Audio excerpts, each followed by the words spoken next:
The main character looked down at a sign on the ground and thought that time and catastrophe had consumed the world. Moving through the ruins, he noted that disaster had destroyed both the old and new civilizations. Our guy stepped on the wreckage of what was left and muttered that even though the world had been completely ruined, there was still hope for human society. After that, he stared at the high walls humans had built to shield themselves from the destruction, but these walls had collapsed one by one. With a serious expression, Seosu, our protagonist, asked a man why all the world's technology had disappeared. The man replied, explaining that technology was now controlled by only a few, with the most powerful among them being thermal weapons. Beyond a massive wall called the Stronghold, humans struggled to survive in these post-apocalyptic times. When disaster struck, the drive for survival was all that remained. At that moment, Seosu put on a black hoodie and walked past the military, who were headed to the wilderness. He knew the soldiers were useless since they lacked combat skills, and venturing into the wilderness meant death. Ignoring them, he made his way toward the woods. In the woods, a startling bright red light caught his attention. Just then, his mind system alerted him that death breath had been detected. Suddenly, a monstrous, skull-faced creature rose from the lava of a mountain, and a swarm of experimental zombies with glowing red eyes charged toward him. A giant spider appeared as well, and the system continued to warn him about the death breath. In an instant, a massive white, monstrous grade wolf attacked Seosu, making him cough up blood. As he crouched on the ground, surrounded by experimental zombies, the system asked if he wanted to unlock his weapons. With fury building within him, Seosu commanded the system to unlock them. Following this, Seosu lay on the ground in the woods, waiting to catch a game. He knew that if he didn't manage to catch anything, he and his brother Liu Yuan would likely starve. Even a sparrow would be enough, he thought. Just then, he heard the flapping of wings and spotted a sparrow flying his way. Quickly, he prepared himself, and as the sparrow landed, Seosu sprang into action, grabbing his trap and lunging at the bird. But the sparrow noticed him and darted away at incredible speed, leaving him stunned. Still, our boy didn't give up. He swung his trap mid-air, but the sparrow was faster than Sonic and zipped past him. In one final effort, Seosu jumped to the sky like a low-budget Batman, caught the sparrow by its throat, and brought it crashing down. He quickly snapped its neck and sighed with relief that after waiting all night, he had finally caught something. Placing the sparrow over his shoulder, Seosu set off to the grocery store, intending to sell it for enough food to last a few days. However, a sudden dizziness struck him, and he clutched his head in pain. The intense headache that had plagued him since he escaped the great wolf was back, although it usually only happened at midnight. This time, though, the pain was overwhelming, and Seosu collapsed to the ground. People had dismissed his complaints as a mere headache, but Seosu knew it was much worse, like massive chaos raging inside his head.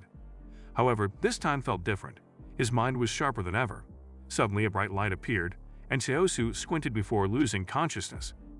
In his subconscious, he found himself standing before a massive door, and as he pushed it open, he entered a grand palace. He looked around, wondering where he was, and walked further in. A table with an old, worn-out typewriter caught his attention, but as he approached, the pain in his head flared up again. Meanwhile, back in the woods, lightning flashed across the sky. A bald creep hid behind a tree, spying on Seosu's unconscious body. Seosu eventually regained consciousness and noticed acid rain beginning to fall, so he picked up his hunted sparrow and then stood up to leave. Just then, the bald, ugly freak lunged at him with a blade, demanding he hand over the sparrow. Seosu's quick reflexes kicked in, and he violated the ugly idiot's face with his frying pan, knocking out a tooth. The bald meathead sat on the ground, clutching his injured cheek, while Seosu resumed his journey. Suddenly, Seosu stopped as a message appeared in the sky, instructing him to give his catch to someone. He cringed because he had worked all night for this game.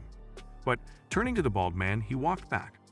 The bald dude, seeing Seosu's shadow behind him, turned and had a brain seizure, terrified to see him standing there. Seosu gave him a cold look and asked if he wanted the sparrow, so the hairless freak, still shaken, stammered that he did.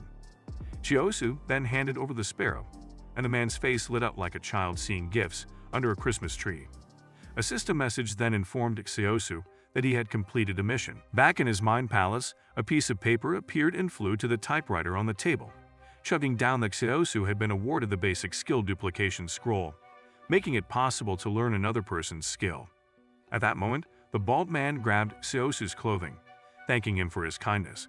But just as Siosu received the skill, he looked back, took the sparrow, and bolted. Enraged, the man yelled after him, declaring that the world had indeed turned wicked. Before long, the acid rain stopped and the sun rose, so Siosu shielded his face from the scorching sunlight as he walked through the forest. Glancing up, he realized he had reached the entrance of the city, marked by a black gate. With that, he stepped inside, strolling along the path. However, as he walked, a group of men with faces so ugly they could serve as manure glared at him with contempt. One of the disgusting faces whispered to a bald ugly, pointing out that Siosu had caught a sizable game.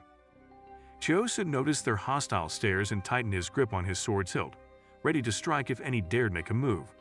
Just then, one of the angry-looking men started toward him, but another grabbed his shoulder, advising him not to mess with Siosu, saying the guy wasn't okay upstairs. Siosu passed them and entered a small shop.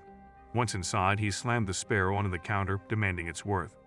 The merchant behind the counter screamed, telling Siosu not to bang the table so recklessly, as his glass counter was more valuable than his entire brook existence. But Siosu just scoffed. Following that, the merchant weighed the bird, announcing it was worth $700. Siosu's expression hardened as he told the fat-headed merchant that, with winter approaching, sparrows had become scarce, making the bird worth no less than $900. The merchant named Fugi crossed his arms and shook his head in refusal. So Siosu picked up the sparrow and began to leave, saying he'd sell it elsewhere. Immediately, Fuga hurried after him, saying he was open to negotiating. With a forced smile, Fuga offered the $900 Siosu requested, recalling rumors that someone from the city's stronghold management was seeking exotic animals. What the clueless merchant didn't realize was that Siosu could read his thoughts and knew exactly what he was up to. The merchant, sweating nervously, asked how much Siosu wanted for the sparrow. Siosu, with a serious expression, stated $1,200, nearly giving Fugui a heart attack. Reluctantly, Fugui counted out the bills and handed over the full amount. Siosu carefully counted the money, then noticed a black padded cotton jacket nearby and inquired about its price. The now dejected merchant replied that it was $490. Initially, Siosu decided against buying it and asked about medicine instead, which the merchant said was $620. After examining the bruise on his hand, Siosu rejected the medicine due to the high price and opted for the jacket. Hours later, he returned home to find his younger brother, Linyuan, doing homework. Linyuan looked up excitedly when he saw him, and they sat down together. Then Siosu inquired how school was going. Linyuan told him it was fine and asked when he could join Siosu on a hunting trip.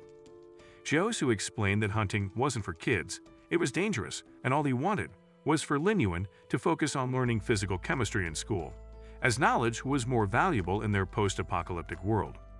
With that, Siosu stood up and went to prepare some soup. Linyuan instantly noticed the bruise on Siosu's hand, but Siosu dismissed it as a minor injury. When the soup was ready, Siosu handed him the offal, but Linyuan refused, insisting Siosu needed it more to help his wound heal.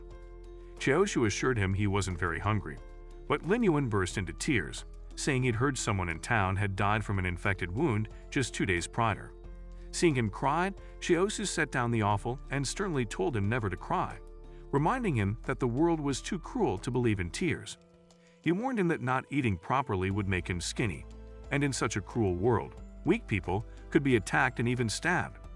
He added that he sent Linyuan to school because of his special abilities, not to have him scavenging in the wilderness just to survive like he does. Hearing this, Linyuan finally sat down and ate the offal, which made Siosu smile as he patted his brother's head, telling him to try on the new jacket he bought for him once he was done.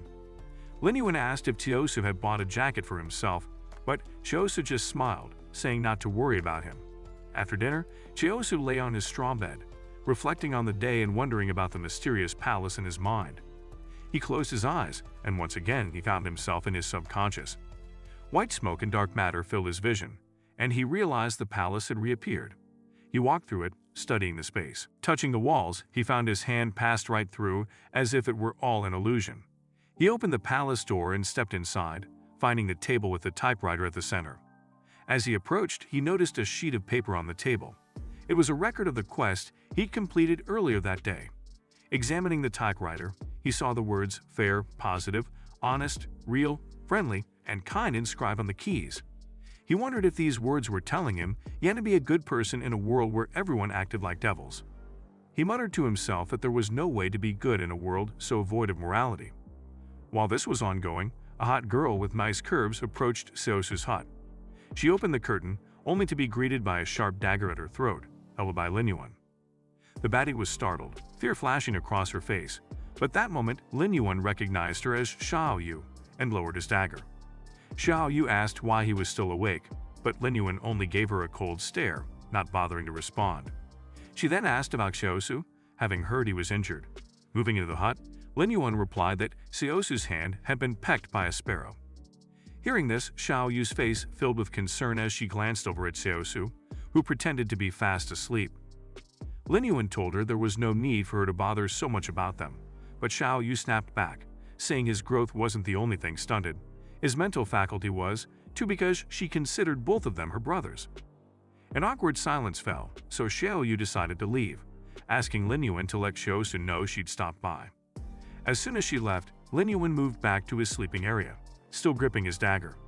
He then heard Seosu's voice, advising him not to be so hard on Xiao Yu.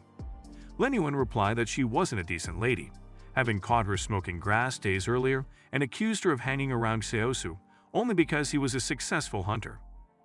Seosu responded, saying that nobody was perfect in this world.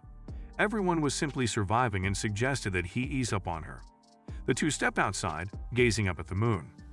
Lin Yuan asked why Seosu was awake, having thought he was sleeping. Seosu admitted he was restless, suspecting he might have some kind of special skill, but hadn't figured it out yet. Staring at the moon, he recalled the day he discovered Lin Yuan had a unique ability. During one of their hunts, with no prey in sight, Lin Yuan had wished for a catch, and a sparrow immediately fell from the sky. However, each use of Lin Yuan's wishing skill caused him minor illnesses as a side effect. Back in the present, Lin Yuan spotted a shooting star, and Seosu quickly grabbed his hand, warning him not to make any random wish like summoning endless tacos, as who knew what might happen. The next day at the rural school, the gray-haired teacher, Jinglin, taught the class about technology from the civilized age. Seosu watched from the window as Jinglin asked the meaning of technology, but the kids, bored to death with his boomer teaching style, wished they could just die already. He ordered them to pay attention, and just as he was about explaining what technology was, while Seosu stared intently to learn like a serious student. Luckily, the recess bell rang, so Jinglin closed his book and instructed the kids to go home to eat. He glanced at the window where Seosu had stayed but didn't find him there. He found him outside, so he informed Seosu that in the future he shouldn't stay at the window. He could stand by the door, though he wasn't allowed inside. Seosu nodded gratefully, thanking him for his kindness. Later, Jinglin took a break for soup, and Seosu offered him a cigarette in gratitude. With a smile, Seosu remarked that because of his kindness, Jinglin had allowed him to listen to his lecture without tuition. Jinglin struck a match, lit the cigarette, puffed like a retired junkie, and then asked why Seosu was so interested in learning when survival was everyone's focus. Seosu replied that learning couldn't hurt, and teachers were well respected. After all, no one dared to steal from Jinglin's vegetable patch. Just then, Jinglin began to cough from the cigarette smoke entering his lungs. However, Seosu ignored the old smoker and with a serious face asked what happened to the technology humans had before the catastrophe that destroyed mankind. Jinglin, still smoking, explained that the generation was broken, and because of that everyone was concerned about survival, and he wondered why Seosu was still concerned about learning. After saying that, he answered Seosu's question about technology, saying it was now in the hands of those behind the giant wall. Angrily, Seosu looked toward the wall and asked why it couldn't be broken down to recover the technology. Jinglin explained that the wall protected them, as most beasts avoided attacking humans in groups. Seosu argued that without technology, humanity couldn't rebuild civilization. Taking a long drag of smoke, Jinglin pointed out that as long as danger lingered, people would depend on the stronghold for survival, while the elites behind the wall thrived. These elites, he added, preferred the wall up, as it gave them a sense of superiority. With that, Jinglin extinguished the cigarette, saying he didn't want to discuss it further as it was time for class. Just then, Seosu received a quest in his mind, instructing him that his thirst for knowledge wasn't a bad thing, but that he would need to share what he had learned. Minutes later, Jinglin re-entered the classroom, directing the students to settle down, while Seosu stood outside the door like a malnourished bouncer. Jinglin began the lesson on survival, advising the kids not to think danger was far away simply because their parents were around to protect them. One day, he warned, they needed to defend themselves. He asked what they would do if they encountered wolves in the wild, then turned to Xiaosu by the entrance to answer. Surprised by the question, Xiaosu eventually replied that finding high ground was the best option, as it offered a wide field of view and scattered scent in the wind. Jinglin nodded as though impressed, but Xiaosu grinned, giving him a thumbs up and adding that high ground was also the ideal place to be buried, leaving Jinglin in shock. An awkward silence fell across the class as the students turned to see who had spoken. Meanwhile, Xiaosu wondered why the quest in his mind hadn't been completed, since he had just shared the information he was supposed to. Jinglin cleared his throat, and Xiaosu stared at him, reiterating that whether faced with a single wolf or a whole pack, the answer was the same: find a spot to be buried. Jinglin stared in disbelief, not expecting Xiaosu to be so knowledgeable. With that, Jinglin told Xiaosu that from then on, he could sit inside the class and even teach the kids some survival skills. Xiaosu's eyes widened in surprise, and he thanked Jinglin.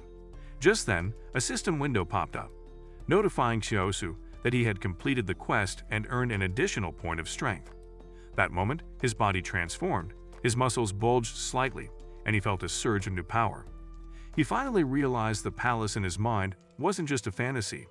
He truly had a unique skill. Since an average adult's strength was 3, and he had been at 2.5, the added point put him above average. This meant his survival chances in the wasteland had just significantly improved. Later that day after school, Xiaosu and Lin Yuan walked home. Lin Yuan was surprised that Jinglin had let Xiaosu into the class and even asked him to help teach. He wondered if the old man wanted Xiaosu as his successor, but Xiaosu cut him off, saying that the man who smoked like a chimney probably just wanted more cigarettes. Xiaosu added that he wasn't the type to be a teacher. He was more of a gangsta type of guy, and he might just pass the teaching role on to Lin Yuan. As they walked, they passed a group of mercenaries.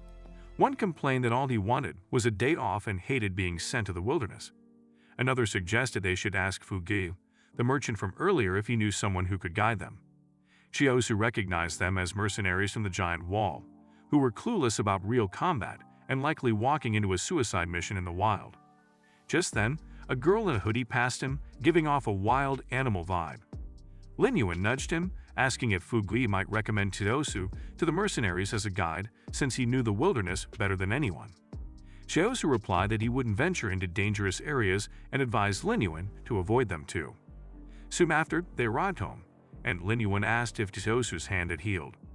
Xiaosu assured him it was fine, though Lin Yuan knew he was capping, but Xiaosu promised he wouldn't take risks with his life. Just then, they heard voices outside their hut asking if Xiaosu had really survived a wolf attack.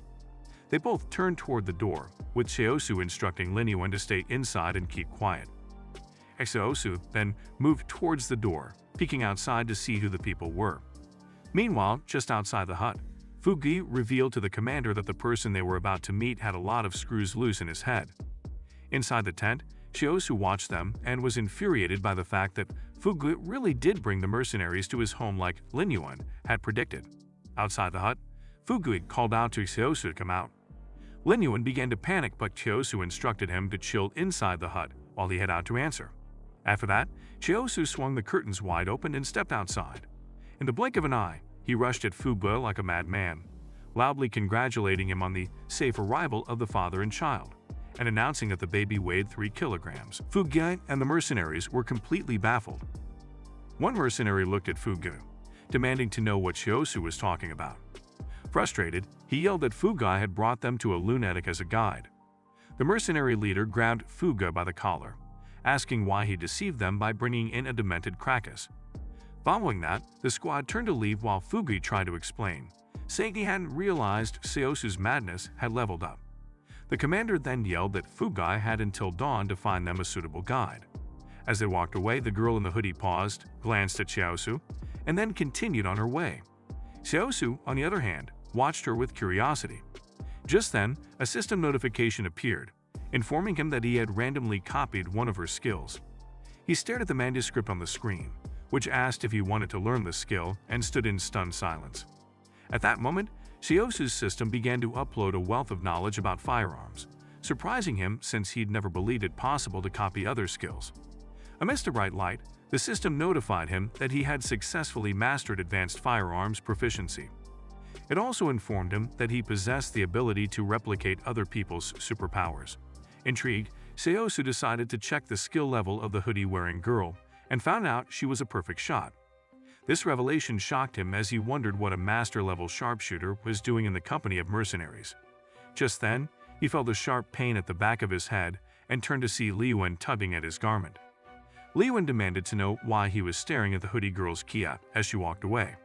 Xiao Yu suddenly appeared, asking which girl's kiat the cultured creep was supposedly staring. Seosu was taken aback, wondering where Xiao Yu had come from. She explained that she had swapped apartments with a family of 3 who had lived next door, making her their new neighbor. Hearing this, Lin Yuan quickly grabbed Seosu by the head, warning that his plot was destined for ruin since the girl was determined to clap him by any means necessary. Seosu immediately grabbed the cheeky imp, yelling that he was too young to understand anything about plot development.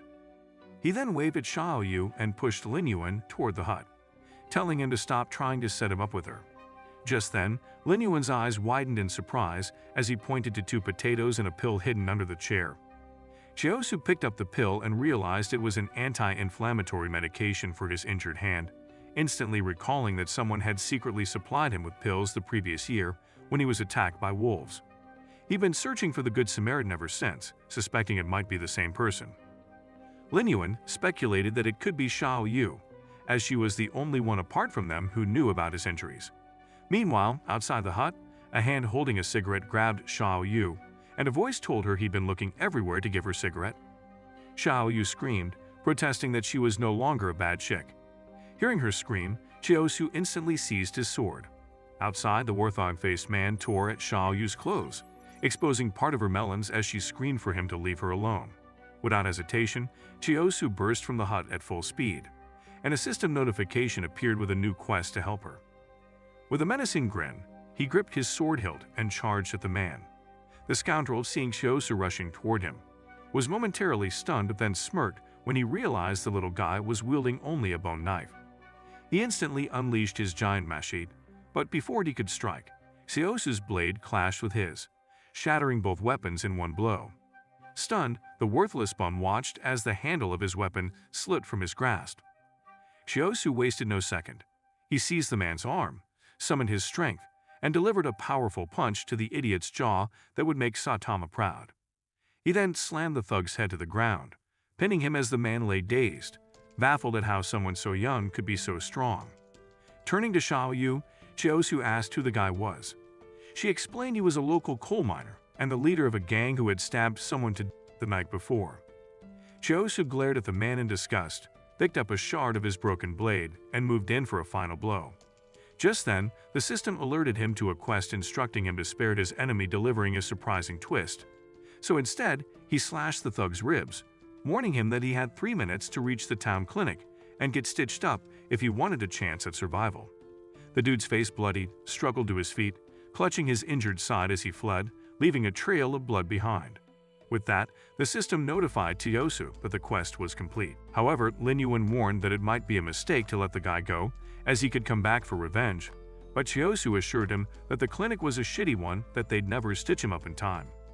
Seosu then picked up the hilt of his broken sword and told Xiao Yu to quit smoking, which she agreed to with a nod. He added with a smirk that though he was well aware of his ultimate riddance that could charm any girl, nothing could happen between them. Xiao Yu, surprised, retorted that he shouldn't flatter himself as she only saw him as a brother. Embarrassed, the laughed and then grabbed Lin Yuan by the neck, grumbling that it was Lin Yuan's talk that led him to believe the hottie had liked him. Just then, a dark aura filled the Mind Palace as a typewriter in the center of the palace began to clack, typing a message on a piece of paper. It read that a new side quest had been activated. Seosu retrieved the letter from the typewriter, stared at it, and read that he'd been assigned a side quest due to losing his damaged blade. The quest required him to collect 100 genuine expressions of gratitude to unlock a new weapon. This surprised Seosu, and he stood frozen for a moment, remembering that Xiao Yu had thanked him for saving her from the bum who'd attacked her. That instant, another piece of paper printed from the typewriter, notifying him he'd received +1 gratitude, leaving 99 to go, Now alert, Chiyosu immediately rushed to Lin Yuan, demanding he show gratitude by thanking him. Lin Yuan looked at him, remarking that his case behavior and ugly face was scaring the shit out of him. Chiyosu yelled at him to speak up, telling him not to be intimidated by his ugly face. Finally, Lin Yuan reluctantly thanked him for taking care of him, and the system rewarded Chiyosu with another +1 gratitude, making him grin victoriously. Chiyosu then asked Lin Yuan to keep thanking him, but after several attempts, he received no additional points. Realizing Lin Yuan's apologies weren't sincere, he urged him to add some feeling. Lin Yuan then began to cry, but after numerous attempts, both grew exhausted and drifted off to sleep. In his subconscious, Chiyosu found himself in his mind palace and noticed 2 coins on a table. He picked up one of the coins, engraved with the word love, and read a message on the back about a grateful heart. Puzzling over the coin's purpose, he noticed a large metal machine to his right. Approaching it, he inserted the coin, and a black bottle dropped out of the machine. Chiyosu picked up the bottle, realizing it was medicine. Suddenly, his head spun, and he woke up, still holding the bottle, shocking Lin Yuan, who asked if he'd started performing magic and where the bottle had come from. Chiyosu ignored him, opened the bottle's lid, and wondered what the medicine treated. Taking some of the black content in the bottle on his finger, he applied it to the wound on his hand, gritting his teeth as he worried he'd been reckless, as it might be poison. But his eyes widened when he noticed his wound no longer hurt, bringing a smile to his face.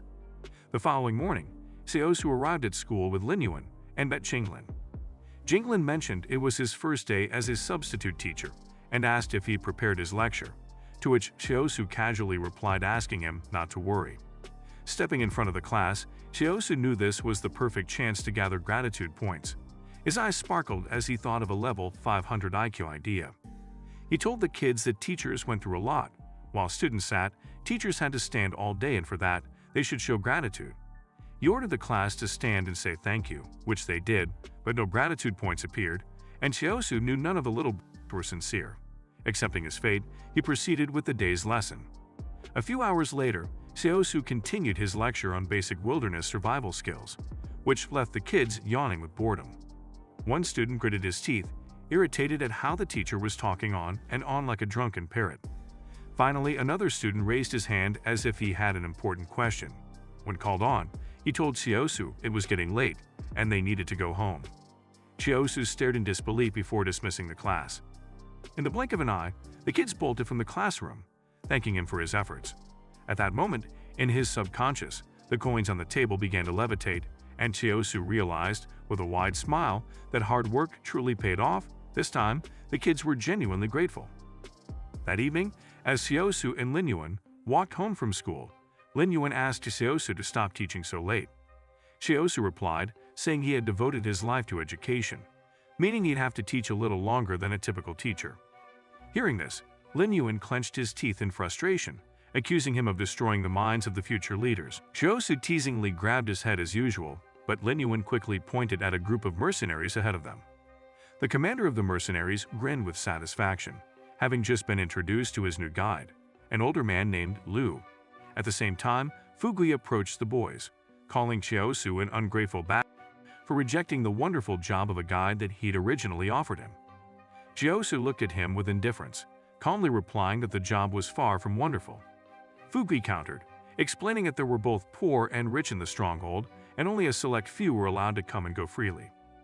Chiyosu muttered under his breath about how the stronghold wasn't just keeping people from entering but also trapping those inside from leaving. Fugui snapped him back to reality, pointing out that the mercenaries could take whoever they wanted as a guide into the stronghold, a wonderful opportunity Chiyosu wouldn't want to miss. Lin Yuan chimed in, advising Chiyosu not to pass up the chance and to convince the mercenaries to choose him instead of old Liu. But Chiyosu silenced him, telling him to stop spouting nonsense and to hurry along. After a bit of walking, Lin Yuan spotted Xiao Yu standing nearby, attempting to sell her valuable earrings to a man. Chiyosu approached her and handed her money, calling it payment for the medicine she'd secretly given him. Though reluctant to accept it, Chiyosu reassured her, saying he'd intended to buy medicine with the money anyway, but wouldn't be needing it now. With a hand on his chest, he promised that as long as he had food to eat, she'd never go hungry, a pledge that made Xiao Yu blush. At that moment, they noticed a woman kneeling on the ground, begging for her husband's life. A man in a white lab coat stood in front of her, and the wounded man was lying beside her. The doctor coldly informed her that without money, she'd never be attended to. Chiosu, Lin Yuan, and Xiao Yu watched as the woman pleaded for help, only to be ignored by the doctor, who shut the door in her face. Chiosu felt a surge of anger and told Lin Yuan to remember everything he'd just seen, as that was the harsh reality they lived in. Just then, the acid rain started to drizzle, so they hurried home. On getting home, Chiosu commented that becoming a doctor seemed like the fastest way to earn gratitude, and Lin Yuan agreed but pointed out it was a shame Chiosu lacked any medical skills. Instantly, Chiosu's 2 brain cells finally clicked. Though he didn't have medical skills, he could still learn them, earn money, and gain gratitude all at once. The next morning, Chiosu sat on the ground outside the doctor's shop, waiting with his giant frying pan. He waited until 2 p.m., when the useless doctor finally woke up, and as he stretched, he opened the store door. The doctor nearly gave up the ghost at the sight of Chiosu sitting there. Regaining his composure, he told Chiosu that without enough money, he wouldn't get attended to. Suddenly, Chiosu's system displayed a prompt asking if he wanted to randomly copy a target skill. Without hesitation, Chiosu grabbed the prompt, and the system asked if he wanted to copy the target's deception skill. Disgusted, Chiosu dropped the paper, which disintegrated, and realized that instead of medical skills, the system had offered him deception skills. Seething with anger, Chiosu stared at the doctor, realizing the man was nothing more than a fraud. Not missing a beat, he hurled his frying pan, hitting the doctor square on the head while shouting that the man had been scamming people and profiting through lies. The deceitful doctor crumpled to the ground, whimpering, while Chiosu slung his frying pan over his shoulder and walked away, wondering how he could become a real doctor without medical knowledge. He glanced at his healing wound and remembered the large machine that dispensed the black medicine bottle. Inspired, he had a flash of genius. He'd specialize in treating knife wounds. Soon after, Chiosu arrived home and was surprised to see Xiao Yu in the hut, taking care of things like a waifu. As he stepped inside, Lin Yuan walked past him with a bowl of porridge that Xiao Yu had prepared, so he quickly grabbed Lin Yuan by the neck, asking if he'd thanked Xiao Yu properly. Lin Yuan, bowing his head, thanked Xiao Yu, calling her a wife material. After that, Xiao Yu served Chiosu his porridge, and the 3 enjoyed their meal together. While they ate, Chiosu complimented Xiao Yu on her sewing skills, saying he'd love for her to join him in his clinic business for treating knife wounds. Later that night, lying on his raft bed, Chiosu entered his subconscious palace to check on his progress. He opened the palace doors and found 3 gratitude coins on the table. Smiling, he remembered that 1 gratitude coin could be exchanged for a bottle of black medicine, which could heal 3 people on average. The more people he healed, the more gratitude he'd gain, bringing him closer to unlocking his new weapon. The next morning, Chiosu went out to the fields and began digging in the ground with a dagger. As he did this, a shaved-headed man watched him closely, curious about his activity. The man asked Chiosu what he was doing with the weeds, but Chiosu ignored him and continued picking herbs. Chiosu knew it was important for people to see him gathering herbs to make them believe he was indeed becoming a healer. After a while, Chiosu finally responded, telling the man that he was gathering herbs, not weeds, and that the herbs could be boiled to help heal wounds, just like his own. Hearing this, the man was stunned, wondering when Chiosu had become a healer. Word quickly spread throughout town that Chiosu was now a healer, and soon a crowd gathered outside his tent to see for themselves. Chiosu laughed as he saw the townsfolk gossiping among themselves, but when no one stepped forward to get treated, he grew frustrated and decided to go outside to encourage them, pointing to one man and asking him to be his first patient. The man, sweating nervously, walked over to Chiosu, who grabbed his shoulder and instructed him to ask what he was doing. The guy, still confused, replied that only a madman would know what Chiosu was up to. Chiosu smiled and explained that he was making a healing ointment to reduce inflammation and pain. He then told the crowd that although he had hidden his herb-making skills for a long time, he was ready to share them with the world. However, the townsfolk found it hard to believe that the town's resident madman was suddenly a healer and started to leave.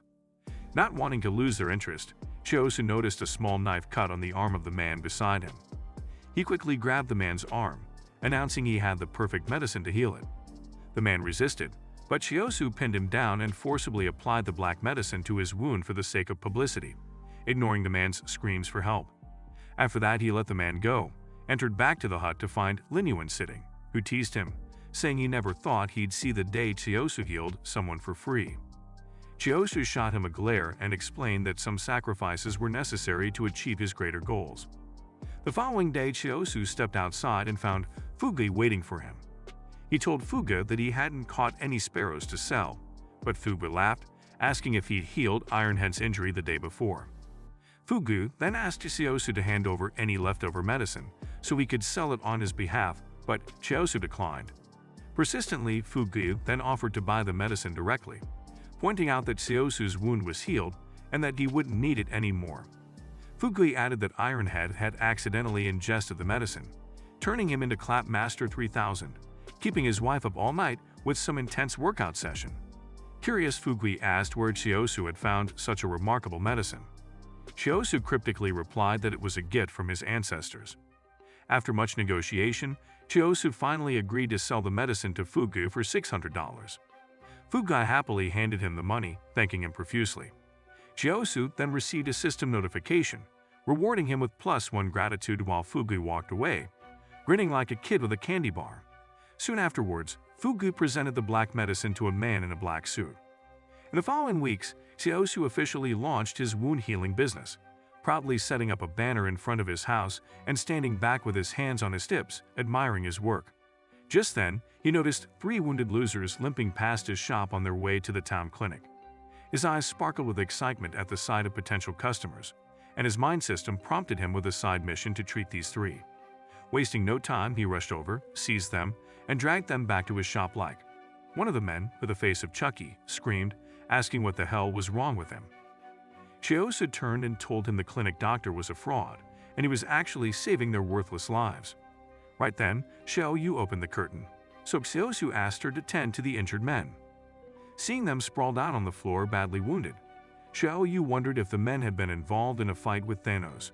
In pain, one of the guys explained that a boiler had exploded at the factory, taking several lives, and they were lucky to have survived.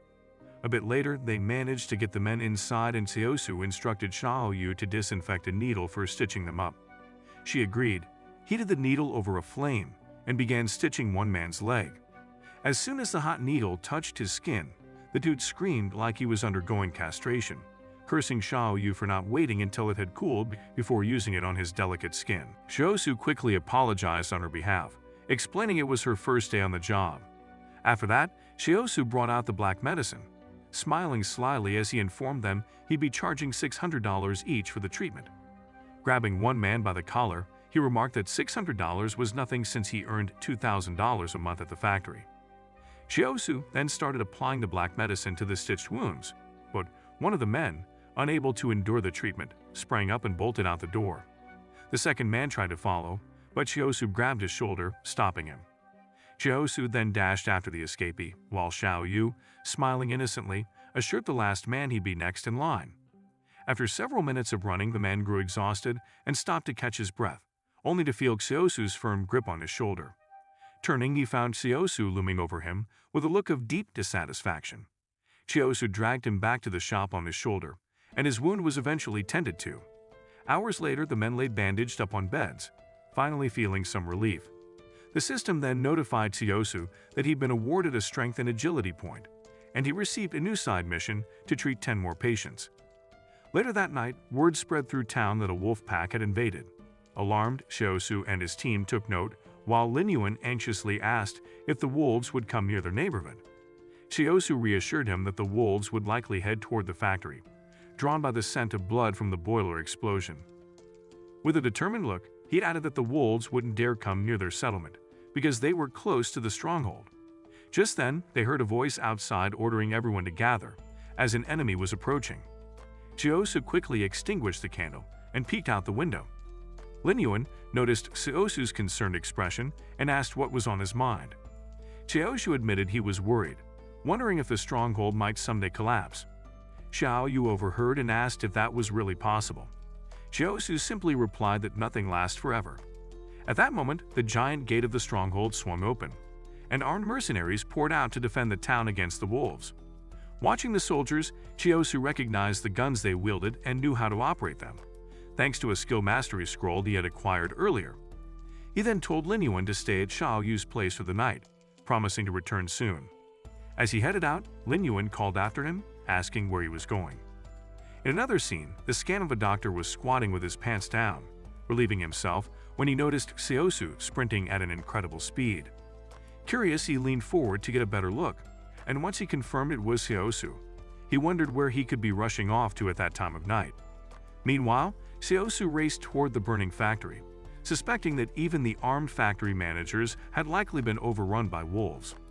As he approached the entrance, the sight of the blood-red sky looming over the factory made him break out in a cold sweat.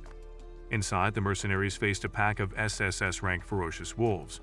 They aimed their guns at the wolves, and just then a man with suit ordered them to hurry up and fire the wolves immediately. The soldiers complied, but their gunfire only enraged the wolves further. In a furious frenzy, the wolves lunged at the soldiers, devouring them like sushi, spewing blood everywhere. Amidst the chaos, Seosu managed to find a hidden entryway into the factory. He turned a corner only to see corpses strewn across the ground. The state of the bodies confirmed to him that the wolves had made quick work of them with lethal bites. Determined to reach the main factory area, which was several floors up, Seosu braced himself and climbed the building like an Assassin's Creed wannabe. Using stair railings for support, he skillfully scaled up to the midway point. With a deep breath, he covered his face with his hoodie, gripped his weapon, and executed a flawless Batman entrance through a window into the main factory. Inside, more bodies lay in a pattern, suggesting they had been heading for the emergency shelter. Following the trail, Seosu found a massive metal door with 3 red lights above it, confirming it was the shelter. He approached and, realizing it was locked, knocked instinctively like a fool before quickly realizing how foolish that was. With that, he pressed a large red button on the wall, and that instant he noticed the iron door opening from inside and rolled in swiftly. Inside, he was met by a middle-aged man who looked stunned to see Seosu, mistaking him for a soldier sent to help. Realization dawned on the man's face, and he aimed his gun at Seosu, recognizing him as an intruder. Seosu recognized the man as Dong Yang, the factory manager. That moment, Dong Yang pressed the red button, shutting the door behind them, and aimed his gun with a steady hand. Seosu, holding his blade, smirked and asked Dong Yang why he was alone in the shelter. When Dong Yang didn't answer, Seosu's anger flared as he guessed that Dong Yang had locked himself inside, abandoning everyone else outside to die. Dong Yang sneered, calling Seosu a miserable wretch and ordering him to carry him back to town if he valued his life. Seosu gritted his teeth and demanded to know why he should spare the man who had sacrificed his own colleagues to save himself. Dong Yang, still pointing the pistol, smirked and threatened to end Seosu's life before resuming his wait for the army. Seosu, unfazed, calmly pointed out that the gun's safety was still on. As Dong Yang glanced at the gun, Seosu seized the moment, slashing Dong Yang's hand and snatching the weapon. He followed up with a fierce, Tekken-style elbow to Dong Yang's gut, sending him crashing into the wall before piercing his stomach with the blade. Dong Yang gasped, blood trickling from his mouth, and begged for his life, promising to give Seosu all his money. Seosu asked for the stash's location, pretending to consider the offer. However, Dong Yang's real plan was to buy time until reinforcements arrived, but Seosu saw through his ruse. With a final thrust, Seosu drove the blade deeper into Dong Yang's gut, silencing him as he collapsed lifelessly to the ground. Searching his pockets, Seosu found 2 extra magazines and left with the pistol before the army arrived. Shortly after, Seosu arrived home, drained from the night's events. Lin Yuan, noticing him, immediately asked if he was hurt, but Seosu assured him he wasn't, and then inquired if the private army had returned. Lin Yuan nodded, explaining that some soldiers had come back with the injured while still inspecting Seosu to make sure he was truly unscathed. Seosu was taken aback, surprised that firearms had been enough to scare off the wolves. At that moment, 2 trucks rolled out from the stronghold, stopping in the center of town. Soldiers who had emerged from inside the truck ordered the townspeople to come out. Confused murmurs rippled through the crowd until the commander, visibly irritated, announced that anyone who could identify the person who left town that night would be handsomely rewarded. Just then, Seosu and Lin Yuan stepped outside their tent to see what the commotion was about. A chill ran down Seosu's spine as he speculated why the soldiers were there. He thought about how he had disguised Dong Yang's stab wounds as wolf-inflicted, but he quickly suspected they might be searching for the missing pistol. That moment, the soldiers began frisking the townsfolk, but suddenly, a voice broke through the tension, claiming to know who had left town that night. The quack doctor pointed dramatically at Seosu, announcing that he was the one causing Xiaosu's eyes to widen in disbelief. Without delay, the commander ordered the soldiers to search all of Xiaosu's belongings. Seeing this, Fu Gui rushed over, shouting for them to stop, declaring that Xiaosu was under the protection of Luo, the boss of the stronghold. The commander, puzzled, asked what Fu Gui meant, and Fu Gui told him to ask Luo himself if he needed confirmation. The commander's eyes flickered with recognition at Luo's name, but he barked that even with Luo's protection, he wouldn't let the issue slide. After saying that, he commanded the search to continue. The soldiers searched Xiaosu, but came up empty-handed. So they moved toward his tent, but Lin Yuan stood at the entrance, blade in hand, ready to defend it. Xiaosu shouted for Lin Yuan to step aside, and with reluctance, Lin Yuan obeyed, grinding his teeth in frustration. Seeing this, the scanned doctor smiled smugly, relishing the scene. The soldiers searched around the tent, and then began tearing through the small, shabby space. Lin Yuan could only pray anxiously that nothing incriminating would be found. As a soldier was about to check beneath the frying pan, the commander stormed into the tent and demanded an update. The soldier reported that they had found nothing, explaining that the place was so sparse that any hidden pistol would have been discovered by now. Satisfied, the commander ordered them to pull back, and they left. Little did they know, the pistol was stashed right under the frying pan. After the ordeal, Lin Yuan sighed in relief, thankful that nothing had been found, while Xiaosu shot a deadly glare at the smug quack doctor. Following that, Xiaosu then turned to thank Fu Gui for intervening. Fu Gui grinned and said that without boss Luo's influence, he wouldn't have been able to step in. When Xiaosu asked who Luo was, Fu Gui explained that Luo was the King Consortium's representative at the stronghold and had developed a fondness for Xiaosu's black medicine. Fu Gui added that Luo promised Xiaosu's safety outside the stronghold if he delivered a fixed amount of the black medicine each month. With a serious expression, Xiaosu instructed Fu Gui to ask Luo to let them inside the stronghold. Fu Gui shook his head, saying they were unclean and wouldn't be allowed inside. But Xiaosu had his suspicions. He knew Luo needed him outside to continue producing the black medicine. Suddenly, Lin Yuan swayed and grabbed Xiaosu's clothes to steady himself. Before Xiaosu could react, Lin Yuan collapsed to the ground. Soon after, Lin Yuan was laid on the thatched bed with Xiao Yu and Xiaosu tending to him. Xiaosu's concern deepened as he realized Lin Yuan had taken the brunt of a wish made on his behalf, suffering the backlash. Just then, Lin Yuan slowly regained consciousness, panicking that he might die.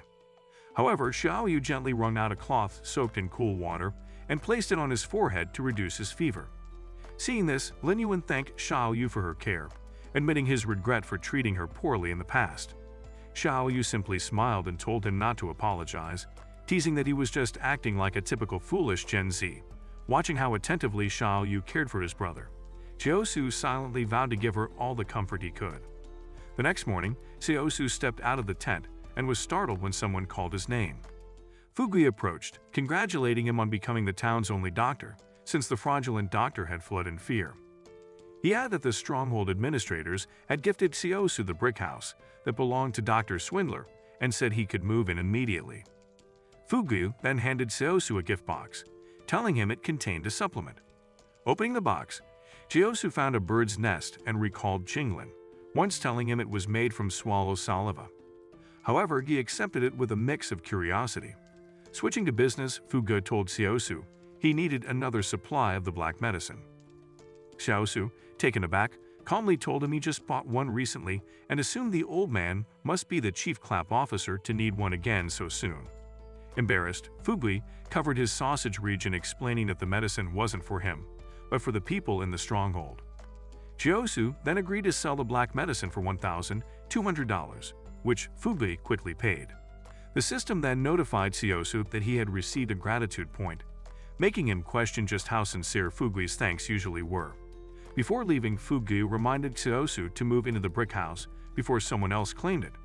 That afternoon, Xiaosu, Lin Yuan, and Xiao Yu arrived at their new brick house.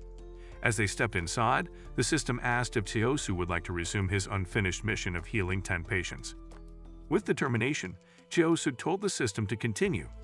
Just then, a man entered the clinic with his pregnant wife. Xiaosu welcomed them warmly and asked if they were injured. The man explained that his wife, who was 4 months pregnant, was experiencing severe stomach pain. Xiaosu chuckled lightly and asked what she was expecting, but then froze when he realized he wasn't experienced in obstetrics. He admitted honestly that he wasn't trained in childbirth and suggested they see Jinglin, who had the knowledge to help. The man appreciated Seosu's honesty, noting that the previous doctor would have scammed them into buying useless medicines. The couple bowed gratefully, and the system informed Seosu that he had earned more gratitude points. With a renewed sense of purpose, Seosu stepped back into the clinic, resolving to treat only what he was capable of and to be honest about his limitations. Over the following weeks, Seosu diligently treated patients, bringing his mission count to 9 out of 10.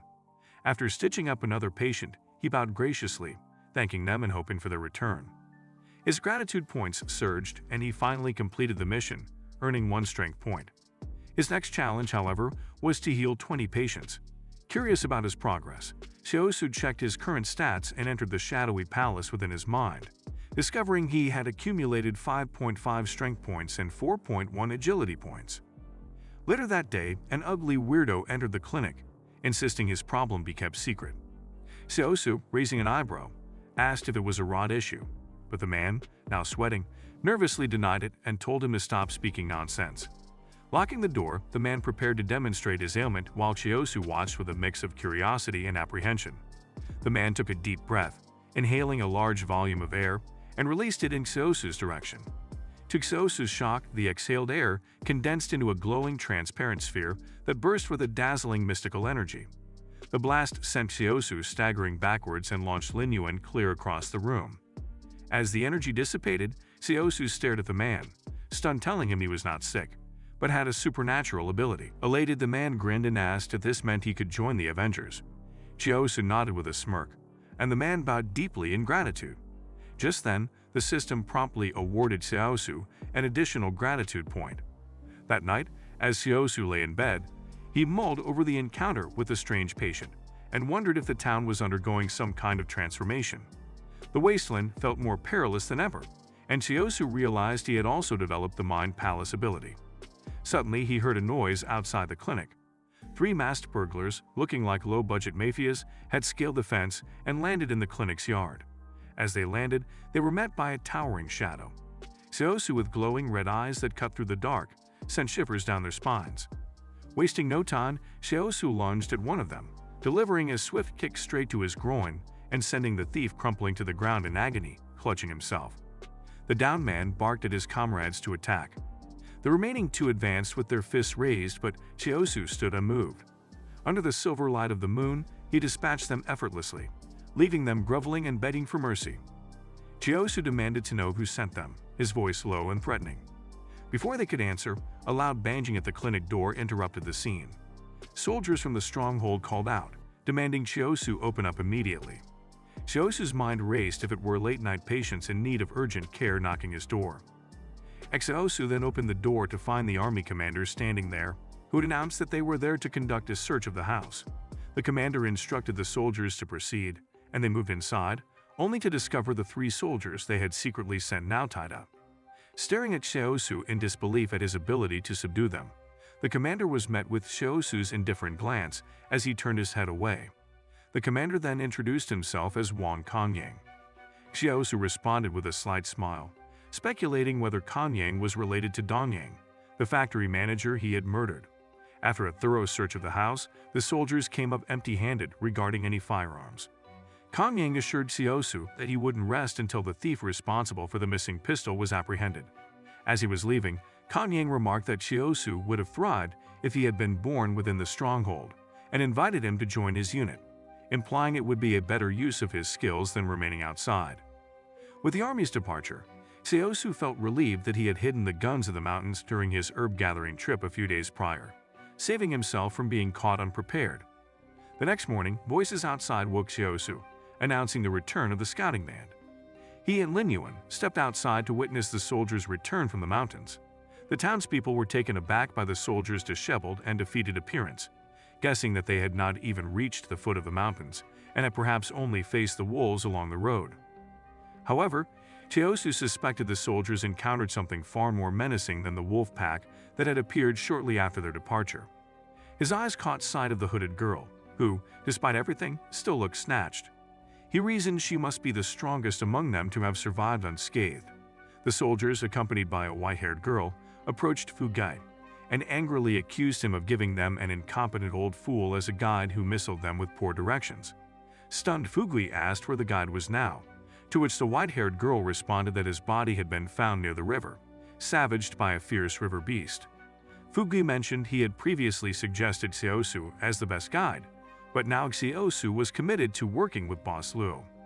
The mention of Lu's name startled the girl, and she departed with the soldiers back to the stronghold.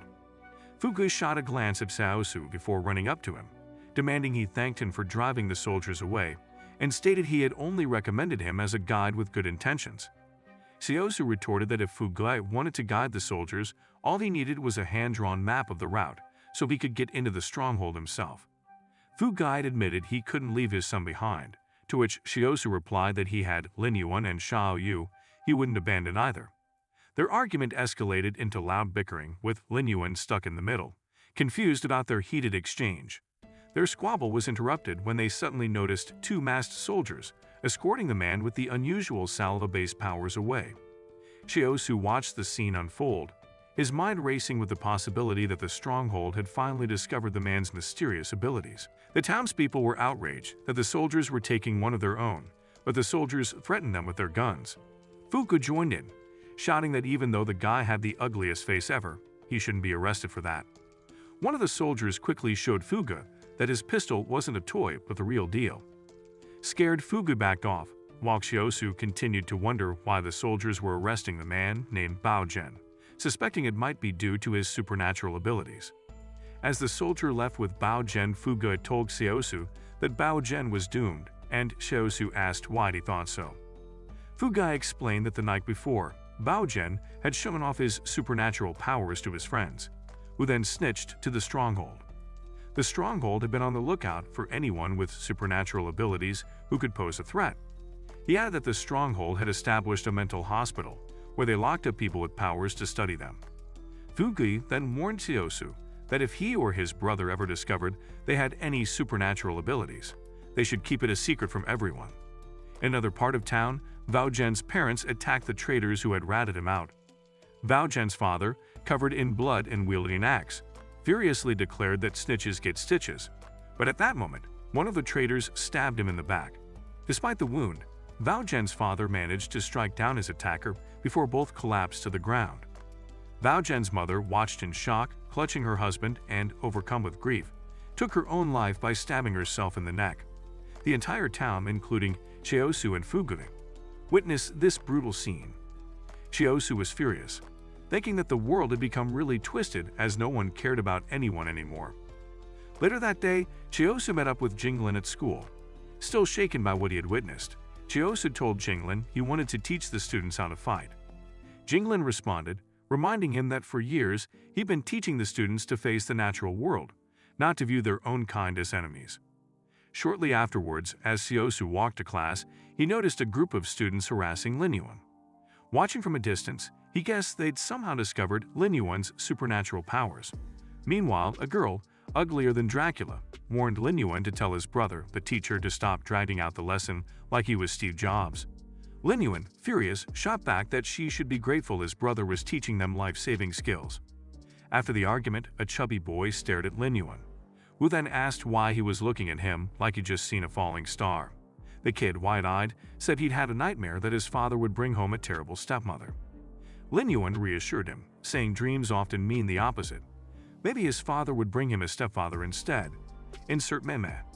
What do you mean by that? In class, Xiaosu demonstrated that the neck was the most vulnerable part of the body. If struck, an opponent would lose their ability to fight instantly. With that, class was dismissed, and the students rushed out, happy that the useless teacher hadn't dragged out the lecture as usual. Left in the empty classroom, Xiaosu reflected on how ungrateful the students seemed, never appreciating the value of what he was teaching them. Just then, Fugui came in, urging him to pack his things immediately. Boss Lu had finally agreed for Xiaosu to guide the army to the mountains, leaving Xiaosu in utter shock. Fugui rushed into the classroom, urging Xiaosu to quickly prepare to leave since the band would be arriving soon. Meanwhile, Xiaosu wondered what could have made Boss Lu change his mind so suddenly, or if Lu had been planning the mountain expedition all along. Regardless, he had no choice but to go along with it to avoid trouble with the stronghold. With that, he took off to meet Jinglin.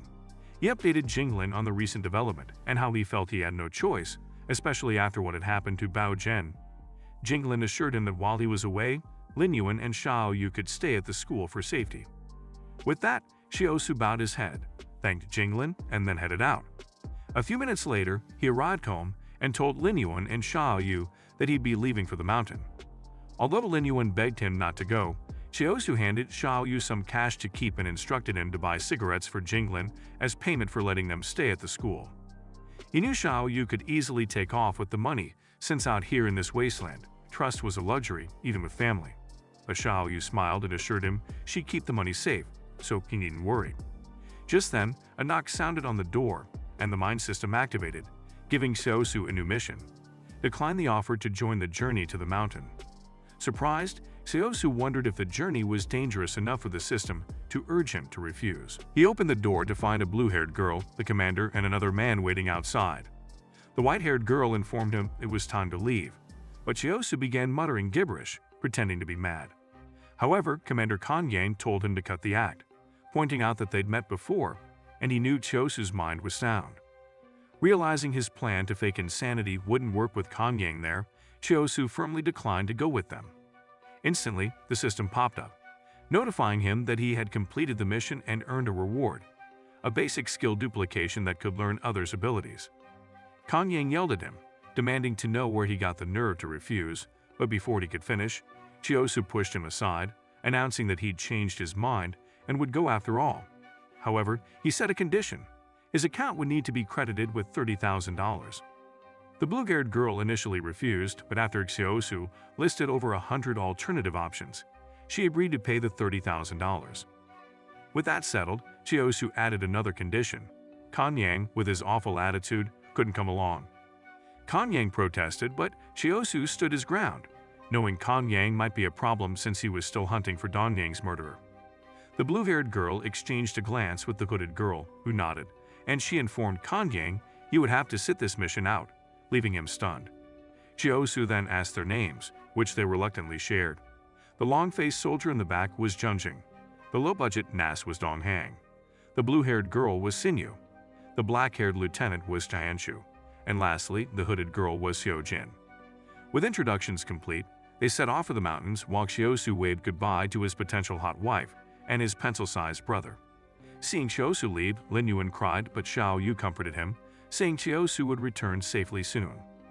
As they drove deeper into the mountains, Xiaosu noticed patches of concrete on the road, remembering how Jinglin had told him that the roads were once paved with concrete before the disaster that destroyed the world. Gazing into the forest, he saw the plants thriving, a hopeful sign that families might soon have enough to eat. Just then, his stomach growled, and he wondered why the soldiers hadn't provided food. The glutton eyes lit up when he spotted packs of crackers and bottles of water. Later that night, the trucks pulled up to a clearing near the mountains and came to a stop. A soldier announced loudly that they'd be setting up camp here for a rest and ordered another soldier to distribute food and water. The soldier went to the back of the truck to get the supplies, but what he found nearly fried his senses. Xiaosu had already devoured several packs of crackers, and the soldiers shouted at him, asking if his stomach was a bottomless pit. Xiaosu shrugged, telling them it was no big deal, but they continued to scold him, calling him a pig for eating 5 packs of crackers. They quickly dragged him down from the truck to stop him from finishing all the food. The frustrated soldier reported to Xinyu, suggesting they get a new guide since this one was a literal pig. Xinyu responded that Fugai had assured them Xiaosu was the only one who could lead them to the mountains, but once they were back at the stronghold, they could deal with him however they liked. With that settled, the soldiers set up tents, gossiping among themselves about Xiaosu, mocking him as a guide who didn't even know how to pitch a tent and predicting he wouldn't last, just like their last guide, who had died in this exact spot. Hearing this, Xiaosu muttered that they were overreacting. He'd only eaten a few crackers. Hearing this, a Hulk-sized soldier approached him, warning him with a stern look to remember he was still just a refugee and not to try to hit a stone with an egg. Xiaosu replied, telling him that when an egg strikes a stone, it's the mother hen's heart that breaks, leaving the big guy speechless. Soon after, a soldier announced that they'd found footprints nearby, leading into the dense forest. As the soldiers examined them, Xiaosu wondered what kind of creature had left such tracks. He pushed past the soldiers to get a closer look, spotting food scraps left behind from their last trip here. He told the soldiers to step aside, explaining that the footprints might belong to a bear, likely drawn in by the leftover food. One of the soldiers scoffed, asking who made Seosu a Nat Geo wild expert to declare it was a bear.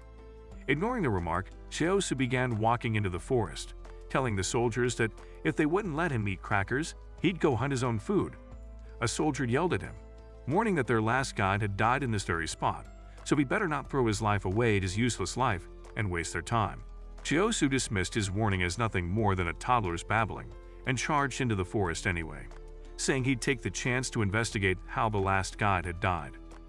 Inside the forest, Seosu remembered that, according to Xinyu, the previous guide had died near the river, so he headed in that direction. Needing to be cautious, he picked up a stick from the ground and sharpened it with his blade, crafting a makeshift spear. Now better armed, he continued toward the river, aware that large animals tended to gather around water sources. Following the bear's tracks, he eventually reached the riverbank. He didn't see anything unusual about the river and joked to himself that the old guide was probably taken out by a fish, considering most freshwater fish were carnivorous, a fact most people didn't know. Spotting a termite nest nearby, he decided it was time for some fishing. He approached the nest, scattered it with his blade, scooped up a large piece of the nest, and pulled out the termite queen with his bare hands. Planning to use both the queen and the nest as bait, he tossed them into the river and readied his spear. As the termite queen and nest sank into the water, Seosu watched in anticipation. A moment later, a carnivorous fish surfaced to devour the termite queen, and Seosu swiftly plunged his spear into its gut. He pulled the fish out with the rope attached to his spear, then ran back to camp with it, knowing the scent of blood would attract all sorts of wild animals. Back at camp, the soldiers caught the delicious smell of roasted fish. One of them turned, irritated, seeing Seosu roasting a fish while they were left with dry biscuits. The soldiers started gossiping about him, but Seosu just kept roasting his fish, ignoring them. Suddenly, the system activated, assigning him a quest to share with others.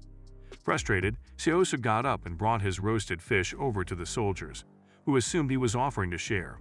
But he walked back almost immediately, telling them he just wanted to show off how big the fish was. Right then, the system notified him that he'd completed the quest and earned 1 point in dexterity, while the soldiers looked furious. Turning to the soldiers, Seosu informed them that if they wanted a piece of his fish, they'd need to trade it for 3 bottles of water. They reluctantly agreed and then fought over the fish like starving animals. Enjoying a rare moment of peace while roasting his own portion, Chiojin sat down beside him, pointed her gun at him, and demanded a share of his fish. Startled, Seosu stammered that she could have just 2 bites. Just then, Xinyu approached, offering him a bite of her chocolate in exchange for a taste of his fish, which Seosu quickly accepted. He took the chocolate bar and downed it in 1 bite, then asked for his second bite. Meanwhile, Seojin sprinkled salt on her piece of fish as Seosu admired her pretty face, until she devoured the fish like a deranged animal, leaving him stunned and making him realize there was definitely more to a girl than just a pretty face. The next morning, Seosu woke up and couldn't find the remaining scraps of his fish. Assuming mutated ants had likely carried it off, he headed over to join the soldiers and found them preparing to move out. A soldier spotted him and ordered Seosu to walk alongside the lead vehicle to guide them toward the mountain. Seosu advised the soldier to steer clear of the river as much as possible, but the soldier dismissed his warning, saying there was nothing to worry about since only fish lived in the river. Soon after, they set off and stopped again to set up camp. Lying on the ground, Seosu glanced over at the commanding lieutenant, who was snoozing like a sloth in the tent, while another soldier was yawning wider than Baloo. Curious, Seosu slipped into the thick forest nearby, but was stunned to see the fish scraps he'd left behind were now missing. Back at camp, Dongheng and another soldier were startled by the sight of a deer, but Dongheng assured his clean-shaven comrade to relax, saying it was just a harmless herbivore. However, the deer suddenly swung its large antlers from side to side and, without warning, charged straight at them. The driver, stunned, nearly wet himself and jammed his foot on the pedal to reverse. But before he could move, the massive deer rammed into the truck, scattering the soldiers across the ground. Seosu noticed the chaotic scene and watched, stunned, as the deer launched the truck into the air as if it were nothing more than dirty laundry. Up ahead, another large red deer appeared, and the soldiers in the front quickly exited the truck, aiming their machine guns at it. At the front, as the soldiers finally opened fire on the big red deer, it darted into the thick forest. Some soldiers prepared to pursue, but the lieutenant ordered them to stand down. Seosu's truck eventually caught up with the front group, and he noticed Seo-jin was strangely calm, not joining the others in shooting at the deer. Just then, a soldier called out to Seosu to treat a wounded comrade. Approaching the injured man, Seosu remarked that the wound was just a graze and told the soldier to stop crying as if his leg had been cut off. As the journey resumed, Saeaksu and Dongung climbed onto the back of the pickup truck. Just as Saeaksu was about to climb in, he suddenly screamed in pain, his eyes turning bloodshot white. He collapsed to the ground, and when the lieutenant approached to check, he realized Saeaksu was no longer breathing. The lieutenant asked what happened, and a terrified Donghang explained that they were climbing into the pickup truck when the man suddenly collapsed. Hearing this, the lieutenant scanned the dense forest, sensing that something sinister might be lurking in the shadows. A nervous soldier urged the group to turn back, saying the place felt eerie, but the lieutenant, with a stern look, reminded him they had strict orders to be there. Just then, Singshu approached and told the men to stop bickering like women and get moving. She instructed Seosu to carry the dead man to the back of the pickup truck and stay there. However, as Seosu examined the body, he noticed a poisonous dart lodged in the man's neck. Singshu snapped at him to follow her instructions, and they set off. Seosu sat at the back of the truck with the corpse, muttering to it that since they'd decided to put at the back of the truck, he would definitely finish the crackers. One soldier up front wondered who the heck the nutcase was talking to, while another commented on how hot it was getting despite the winter weather. They soon realized the heat was coming from the nearby volcanic mountains spewing magma. 2 days passed as they camped near the mountain Rongge. As they ventured deeper, a soldier pointed out an inscription on the mountainside that warned the living to stay out. The soldiers stared at the eerie words and asked Seosu who had carved them. Seosu replied that he had no idea since the last time he was there, he hadn't seen them. Suspicious, one soldier demanded to know why Seosu had ventured so far into the mountains and questioned if he was really who he claimed to be. With a smirk, Seosu admitted he'd been fooling them all along, joking that he was actually a descendant of the dragon. The lieutenant immediately pulled his gun, aiming it at Seosu, and demanded to know why he'd come this far and if he was responsible for the inscription. Seosu pointed out that the words were carved too high up for someone like him who had the same height with Kelvin Hart. Another soldier yelled, demanding an explanation for why he had come this deep into the mountains. Seosu revealed that a year before, he had been chased there by a pack of wolves. The soldier called him a disgusting liar, pressing him on how he had escaped. Seosu responded that he wasn't the wolves' target. He had just been in the wrong place at the wrong time. He recalled, in a flashback, that he had run into the forest in a panic, never expecting the wolves to follow. But when he reached the Howling Canyon, the wolves abruptly stopped their pursuit. This revelation left everyone stunned, and they murmured among themselves that if even the wolves had avoided that place, something far more dangerous might be there. Seosu added that he had hidden there for 2 days, and once the wolves left, he'd managed to escape. A frightened soldier then speculated that the inscription could have been carved by a supernatural being, but the lieutenant snapped at him to keep quiet, calling it a military secret. Frustrated, the soldier argued, questioning why the lieutenant was so devoted to orders, especially when they were all essentially cast out. Hearing this, Seosu realized the soldiers were there not for orders but for some ulterior motive. Just then, they heard a noise at the back of the truck, putting them on high alert. Moving stealthily to investigate, they found a black fluffy figure and opened fire. After several rounds, they realized it was just a black rat trying to steal food. But when they checked, the lieutenant was shocked to oblivion at seeing that all the food had disappeared. He yelled for Seosu, and as Seosu approached, both men were stunned to discover that Xiaxu's dead body was gone as well. What could have happened to Xiaxu's corpse? Comment Mind Pele's if you're eager to find out in our part 2. Give this video a thumbs up if you enjoyed it, and don't forget to subscribe to the channel for more content like this. As always, thanks for watching.